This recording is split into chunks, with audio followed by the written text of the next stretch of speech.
Hello दोस्तों, कैसे हैं आप सब। मेरी सिंपल सी लाइफ में आपका स्वागत है। आज एकादशी है और घी का त्यौहार भी है। हमारे उत्तराखंड में आज घी की संक्रांति मनाते हैं। तो आज मैंने ये वीडियो ना मेरे कान्हा जी की नहीं है, ये मेरी फ्रेंड की है। तो उसने मुझे भेजी थी तो मैंने ये वीडियो में डाल दी। उसने ना बहुत सुंदर सजाया हुआ है कान्हा जी को।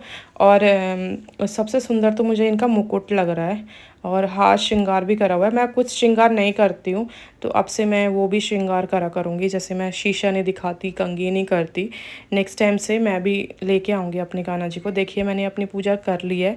अब आ गई हूँ मैं किचन में। मैंने अपने बेटे को ना स्कूल भेज दिया था। मैं वीडियो नहीं बना पाई पूजा वगैरह की, क्योंकि मैं लेट उठी थी, कल लेट सोई थी, तो इसलिए लेट उठी थी। चाय बना रही हूँ अपने लिए। मुझे नहीं पता कि आप लोग एकादशी पे चाय पीते हो या नहीं, मैं तो शुरू से ही पीती हूँ।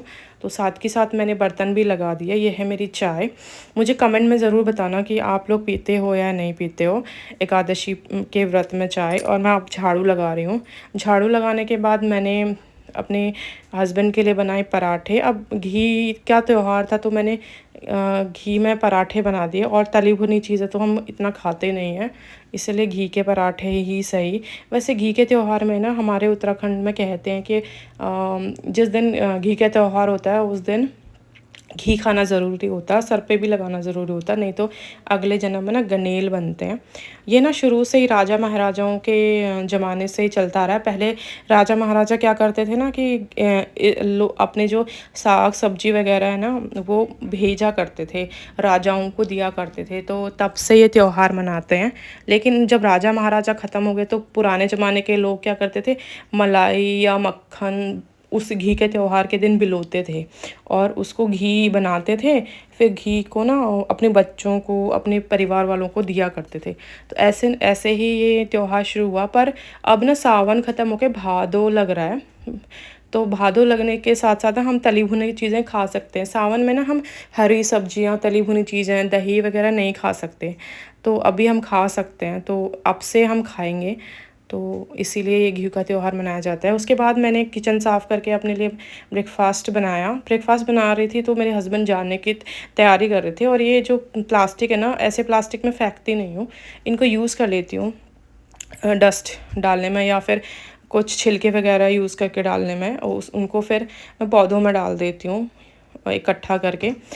अब ब्रेकफास्ट भी ज़रूरी है, फास्ट है, पर फ्रूट्स तो खा ही सकते हैं, इसलिए मैंने फ्रूट काट लिया अपने लिए। उसमें थोड़ा मिल्क मिला लिया और ड्राई फ्रूट मिला लिया, ताकि ज़्यादा देर तक थोड़ा फिल रहे, भूख ना लगे। फिर मैंने थोड़ा अपने केशव और वृंदा को भी दिया। ये मेरे हस्बैंड चले गए, मैं कर रही हूँ ब्रेकफास्ट। आज ना मैंने पोछा नहीं मारा, तो मेरे पास ना थोड़ा टाइम बच गया था। तो फिर मैंने क्या करा, दूसरे रूम की सफाई कर ली। ये वाला रूम हमेशा, जब से मेरे हस्बैंड आए ना, ये थोड़ा मैस सा था। उनका सारा सामान यहाँ पे फैला बिखरा हुआ था और मैंने इससे सफाई भी नहीं करती।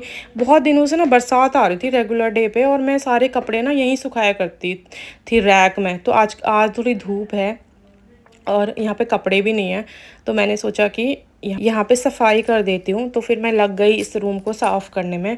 सारा सामान हटाया, चादर नहीं बिछाई, मैंने चादर उठा के धो दी थी। तो फिर मैंने सारा सामान समेटा। ऊपर सारे ये गिफ्ट के पैकेट रख दिए, ये देने हैं गिफ्ट बहनों को। फिर ऊपर वाला जो ये रैक था ये भी ठीक करा। फिर ये ऑर्गेनाइज़र बनाया था। इसमें ना बहुत ज़्यादा मेस फैल रहा था, तो फिर मैंने क्या करा, इसमें से सारा सामान हटा के ना इसको डस्टबिन में डाल दिया।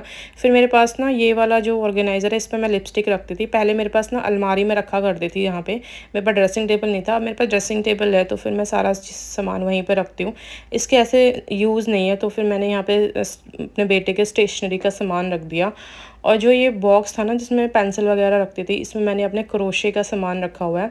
ऊन वगैरह, क्रोशे का जो भी सेट मैं यूज़ करती हूँ आजकल ना। मुझे ना पहले शुरू से क्रोशे का ना बड़ा शौक़ था, तो फिर मैंने ये मंगवाया। मैं ऑनलाइन देखती रहती हूँ। जैसे कोस्टर्स बनाए मैंने, थोड़े बहुत छोटा मोटा कोस्टर बनाया। अभी पूरा नहीं बनाया, बस अभी मैं प्रो नहीं हुई हूँ, बस मैं शुरू कर रही हूँ, सीखना शुरू कर रही हूँ।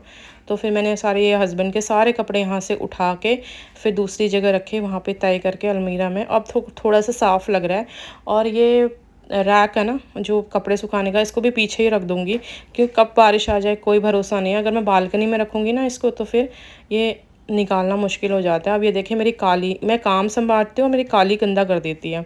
मेरा बेटा भी आ गया स्कूल से। ये ना टी थे मेरे हस्बैंड के, ग्रीन टी, ये डब्बा फट गया था तो मैंने इस पैकेट में डाल दिया। ये भी उन्हीं के पास था, छोटा सा हैंडी सा, अच्छा सा सुंदर सा लग रहा था, तो फिर मैंने उसमें डाला। शाम का टाइम है 6-7 बजे का, और मैं बना रही हूँ सब्जी।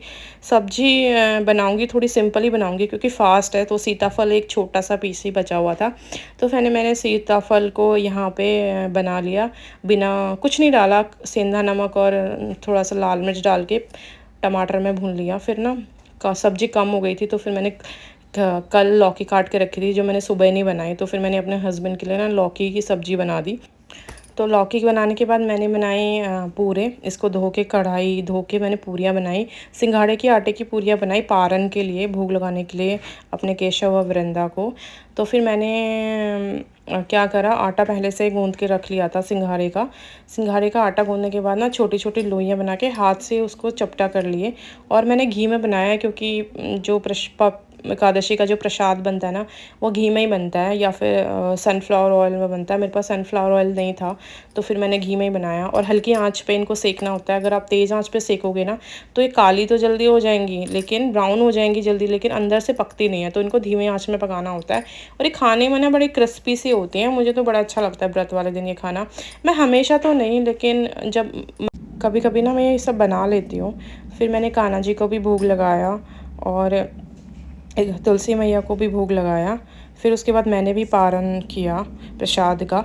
अगर ये ब्लॉग आपको अच्छा लगा हो एकादशी का, तो आप मुझे लाइक और सब्सक्राइब ज़रूर कीजिएगा। Thank you for watching.